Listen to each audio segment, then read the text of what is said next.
Nah, marilah kita sekali lagi baca 2 Tesalonika 2 ayat 3. Dan simak ungkapan kata yang lain. Dikatakan di sini sekali lagi, janganlah biarkan dirimu disesatkan dengan cara apapun juga, sebab pada hari itu, hari kedatangan Kristus, yaitu, parousia, tidak akan tiba, sebelum kemurtadan itu datang terlebih dahulu. Dan manusia dosa, durhaka itu, yaitu pelanggar hukum. Entah bagaimana sistem ini akan mengajar orang untuk melanggar hukum Tuhan. Dinyatakan, artinya dia sudah ada tapi masih tersembunyi. Menurut surat-surat Yohanes dan juga Kisah pasal 20, yang berbicara mengenai kemurtadan yang ingin memunculkan kepalanya. Dan sekarang perhatikan nama yang diberikan pada sistem ini, yaitu anak manusia. Apa? Anak kebinasaan, manusia durhaka. Nah, kita perlu memperhatikan istilah ini sejenak. Ini ungkapan yang sangat penting, sebutan yang sangat penting. Tahukah Anda hanya ada satu orang yang lain di dalam seluruh Alkitab yang disebut persis dengan nama tersebut, yaitu, anak kebinasaan. Dan orang tersebut adalah Yudas Iskariot. Marilah kita baca bersama Yohanes 17 ayat 12 dan kita akan lihat sebutan nama ini yang ditujukan kepada murid yang murtad itu. Dikatakan di dalam Yohanes 17 ayat 12, "Selama aku bersama mereka di dunia ini, aku memelihara mereka dalam namamu."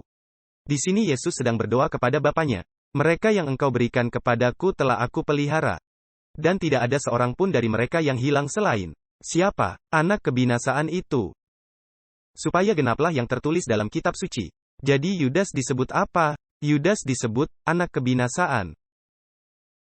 Nah, di dunia kekristenan ada suatu kesalahan konsep yang mendasar tentang antikristus. Kebanyakan orang Kristen meyakini salah satu pengertian bahwa antikristus adalah seseorang yang hidup di masa lampau, yang bernama Antiochus Epiphanes. Tapi kebanyakan umat Kristen konservatif meyakini antikristus adalah seorang yang jahat di waktu mendatang. Mungkin seorang ateis, atau seorang yang menghujat Tuhan secara terang-terangan. Yang akan duduk di bait suci di Yerusalem yang pada saat itu sudah dibangun kembali, dan dia akan mengutuki Tuhan. Itulah pandangan kebanyakan orang Kristen konservatif mengenai antikristus. Tetapi bila mana kita memeriksa Alkitab dengan teliti, kita akan lihat bahwa ini bukanlah gambaran yang tepat tentang antikristus itu.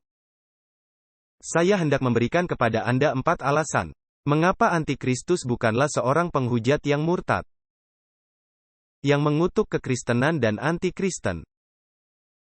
Melainkan antikristus adalah orang dalam, yang mengaku melayani Yesus Kristus, tapi sebenarnya mengkhianati pekerjaan Yesus Kristus. Saya akan berikan kepada Anda 4 alasan. Alasan pertama, semua pakar teologi sepakat bahwa manusia dosa, tanduk kecil, dan binatang mewakili kekuasaan yang sama. Mereka melambangkan antikristus.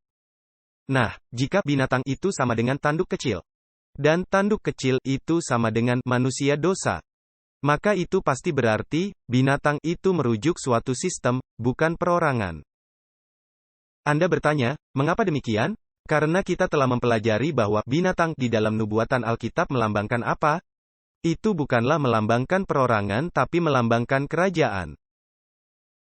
Jadi dengan kata lain, sangatlah jelas, oleh sebab binatang itu sama dengan manusia dosa, dan binatang melambangkan suatu kerajaan, maka tentu saja manusia dosa haruslah melambangkan apa?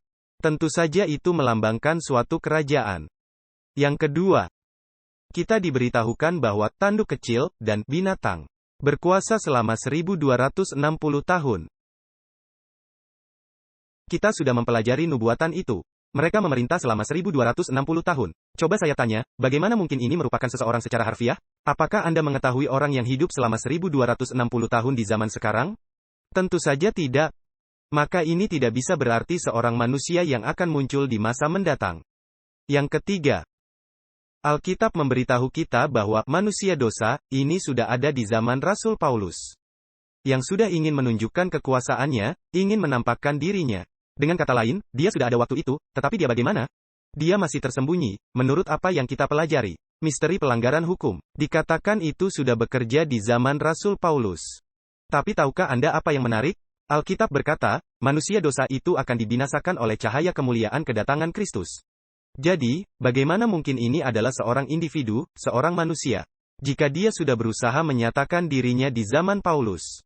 dan baru akan dibinasakan pada kedatangan Kristus yang kedua. Bukankah itu berarti orang ini harus hidup sejak zaman Paulus hingga saat kedatangan Kristus? Tidak mungkin ini seorang manusia secara harafiah. Nah, yang keempat. Argumentasi yang dipakai untuk mencoba membuktikan bahwa ini adalah seseorang yang akan muncul di masa depan adalah karena dia disebut dengan kata ganti orang bergender laki-laki, dia, he.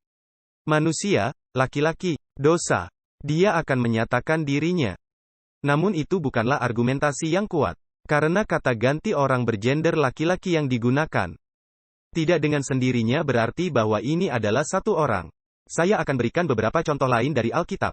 Misalnya di Ibrani 9 ayat 7, yang kita tidak akan baca. Istilah imam besar, yang dipakai untuk menggambarkan seluruh suksesi para imam dari sistem perjanjian lama.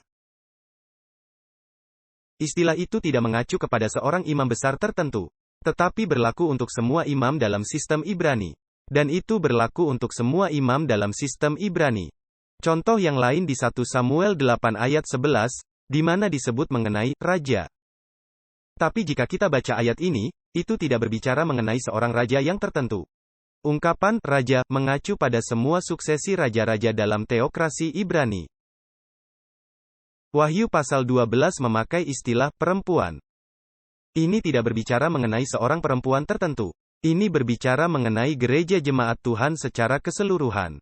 Dan di 2 Timotius 3 ayat 17 dikatakan bahwa Alkitab diberikan agar manusia kepunyaan Allah boleh menjadi lengkap. Nah, apakah itu mengacu kepada hanya satu manusia saja yang bisa menjadi lengkap dengan membaca Alkitab? Tidak, ayat ini berbicara mengenai semua manusia yang apa? Semua orang yang membaca dan mempelajari kitab suci. Apakah Anda paham? Sekarang, Alkitab membuatnya sangat jelas bahwa antikristus ini akan menyerupai Yudas. Dia akan memiliki sifat serakah, licik, ambisius secara politis. Orang dalam yang berpura-pura setia kepada Yesus Kristus.